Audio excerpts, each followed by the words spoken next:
मुंबईच्या gateway of इंडियावरून एलिफंटाच्या दिशेने निघालेली प्रवासी बोट उलटली। मृतांचा आकडा 13 वर तर 101 जणांना वाचवण्यात यश।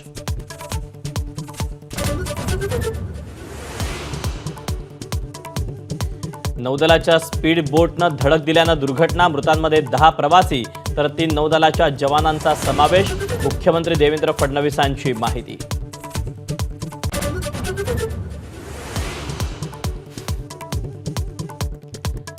मंत्रिपद हुकल्यानं नाराज झालेल्या भुजबळांकडून अजित पवारांवर खापर।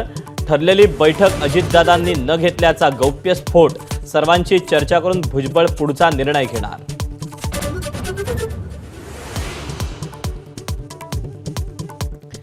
अमित शहांनी राजीनामा द्यावा किंवा त्यांना मंत्रिमंडळातून काढून टाकावं, काँग्रेस अध्यक्ष खरगेंची मागणी। तर शहांच्या समर्थनार्थ मोदी मैदानात।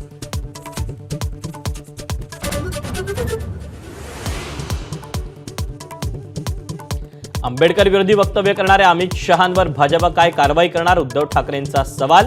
शहांच्या निषेधार्थ ठाकरेंच्या आमदारांची दीक्षाभूमीला भेट।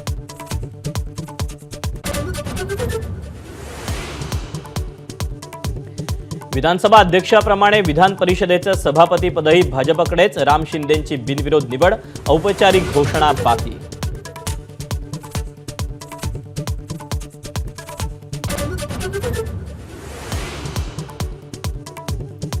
बीडमधील मस्साजोगचे सरपंच संतोष देशमुख हत्या प्रकरणात राष्ट्रवादी काँग्रेसचा निलंबित तालुका अध्यक्ष विष्णू चाटेला अटक। तर प्रकरणावरून राजकारण शिगेला।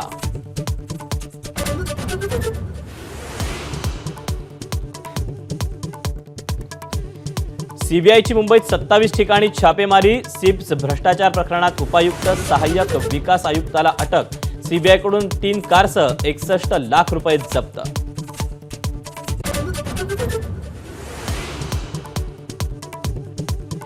एसटीचा प्रवास महागण्याची शक्यता। जवळपास 15% भाडेवाढ करण्याचा महामंडळाचा प्रस्ताव।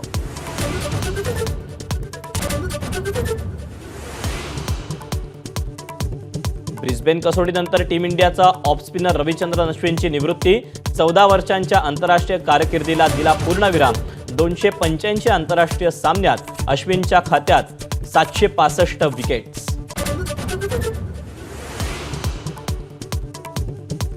ज्येष्ठ साहित्यिक आणि समीक्षक डॉक्टर सुधीर रसाळ यांना साहित्य अकादमी पुरस्कार जाहीर। विंदांचे गद्यरूप या पुस्तकासाठी सुधीर रसाळ यांचा सन्मान।